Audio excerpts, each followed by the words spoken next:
রিশাদ, আমি তোমাকে ভালোবাসি। লাহোর কালান্দার্স মালিক এবং টিম ডিরেক্টর সামিন রানা দলটির সোশ্যাল মিডিয়াতে রিশাদকে নিয়ে এভাবেই বাংলায় কথা বলে চমকে দিলেন সবাইকে। জবাবে মুখে হাসি নিয়ে ব্যাপারটি যে তার পছন্দ হয়েছে তা হাতের ইশারায় জানিয়ে দিলেন বাংলাদেশি এই লেগ স্পিনার। টিমমেটদের সবাই তখন তার জন্য বাজাচ্ছিলেন তালি। পর মুহূর্তেই সিরিয়াস মুডে সামিন রানা জানিয়ে দিলেন রিশাদ যে এখন পিএসএল এর হাইয়েস্ট উইকেট টেকার, টুর্নামেন্ট শেষেও যে তিনি সর্বোচ্চ উইকেট শিকারীই থাকবেন সে বিশ্বাসের কথাও।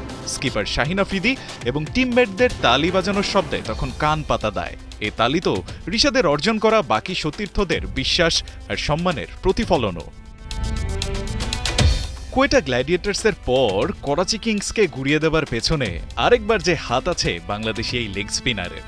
তার স্পিন বিষে নীল হয়েই তো তাসের ঘরের মতো ভেঙে পড়েছে করাচির ব্যাটিং লাইন আপ। ওই ম্যাচে ২৬ রানে ৩ উইকেট নিয়ে বনে গেছেন টুর্নামেন্টের সর্বোচ্চ উইকেট টেকার। মাথায় উঠেছে ফজল মাহমুদ ক্যাপ। বাংলাদেশি লেগিকে সরাসরি প্রথম দেখা কালান্দার্সের ইংলিশ তারকা স্যাম বিলিংসও মুগ্ধ তার এমন চোখ ধাঁধানো পারফরম্যান্সে। অকপটে জানিয়েছেন রিশাদের বয়সী একজনের এমন দারুণ বোলিং তার চোখে রীতিমতো অবিশ্বাস্য রকম অসাধারণ। সব মিলিয়ে টাইগার এই লেগি পিএসএল এর শুরুটা যেভাবে করেছেন তার ধারাবাহিকতা ধরে রাখতে পারলে শুধু সতীর্থ কিংবা ফ্র্যাঞ্চাইজি মালিক না, টুর্নামেন্ট শেষ হওয়া অবধি গোটা পাকিস্তানের ক্রিকেট প্রেমীদেরও মন যে তিনি জয় করে ফেলবেন তা হয়তো বলাই যায়।